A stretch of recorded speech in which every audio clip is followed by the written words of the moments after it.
ஆதியாகமம் அதிகாரம் 32. யாக்கோபு பிரயாணம் பண்ணுகையில் தேவதூதர்கள் அவனை சந்தித்தார்கள். யாக்கோபு அவர்களை கண்டபோது, இது தேவனுடைய சேனை என்று சொல்லி அந்த ஸ்தலத்திற்கு மக்னாயீம் என்று பெயரிட்டான்.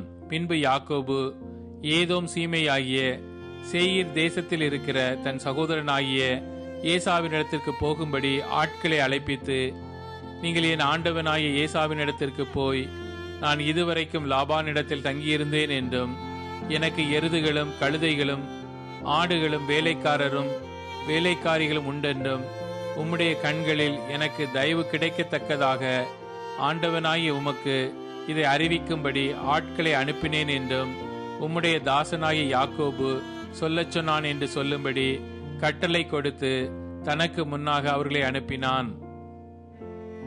அந்த ஆட்கள் யாக்கோபினிடத்திற்கு திரும்பி வந்து, நாங்கள் உம்முடைய சகோதரனாகிய ஏசாவினிடத்திற்கு போய் வந்தோம், அவரும் 400 பேரோடே உம்மை எதிர்கொள்ள வருகிறார் என்றார்கள்.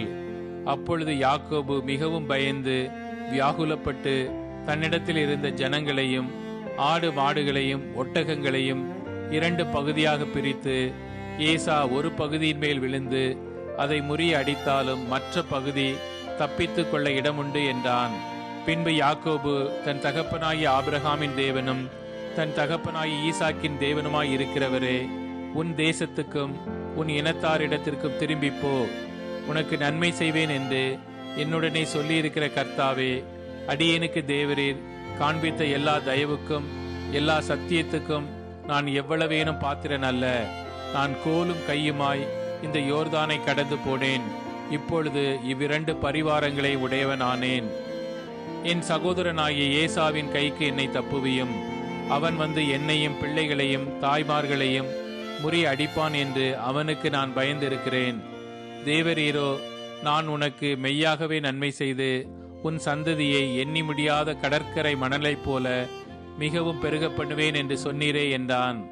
அன்று ராத்திரி அவன் அங்கே தங்கி தன் கைக்கு உதவினவைகளிலே தன் சகோதரனாகிய ஏசாவுக்கு வெகுமானமாக 200 வெள்ளாடுகளையும் 20 வெள்ளாட்டு கடாக்களையும் 200 செம்மறி ஆடுகளையும் 20 ஆட்டு கடாக்களையும் பால் கொடுக்கிற 30 ஒட்டகங்களையும் அவைகளின் குட்டிகளையும் 40 கடாரிகளையும் 10 காளைகளையும் 20 கோழிகை கழுதைகளையும் 10 கழுதை குட்டிகளையும் பிரித்தெடுத்து வேலைக்காரர் கையில் ஒவ்வொரு மந்தையை தனித்தனியாக ஒப்புவித்து, நீங்கள் மந்தைக்கு முன்னும் பின்னுமாக இடம் விட்டு எனக்கு முன்னாக ஓட்டிக்கொண்டு போங்கள் என்று தன் வேலைக்காரருக்கு சொல்லி, முன்னே போகிறவனை நோக்கி, என் சகோதரனாகிய ஏசா உனக்கு எதிர்பட்டு, நீ யாருடையவன், எங்கே போகிறாய், உனக்கு முன் போகிற மந்தை யாருடையது என்று உன்னை கேட்டால், நீ இது உமது அடியானாகிய யாக்கோபுடையது, இது என் ஆண்டவனாகிய ஏசாவுக்கு அனுப்பப்படுகிற வெகுமதி, இதோ அவனும் எங்கள் பின்னே வருகிறான் என்று சொல் என்றான். 2ஆம் 3ஆம் வேலைக்காரனையும் மந்தைகளின் பின்னாலே போகிற அனைவரை நோக்கி, நீங்களும் ஏசாவை காணும்போது இந்த பிரகாரமாக அவனோடே சொல்லி, இதோ உமது அடியானாகிய யாக்கோபு எங்கள் பின்னாலே வருகிறான் என்றும் சொல்லுங்கள் என்று கட்டளையிட்டான். முன்னே வெகுமதியை அனுப்பி அவனை சாந்தப்படுத்தி கொண்டு, பின்பு அவன் முகத்தை பார்ப்பேன், அப்பொழுது ஒருவேளை என் பேரில் தயவாயிருப்பான் என்றான். அந்தப்படி வெகுமதி அவனுக்கு முன் போயிற்று.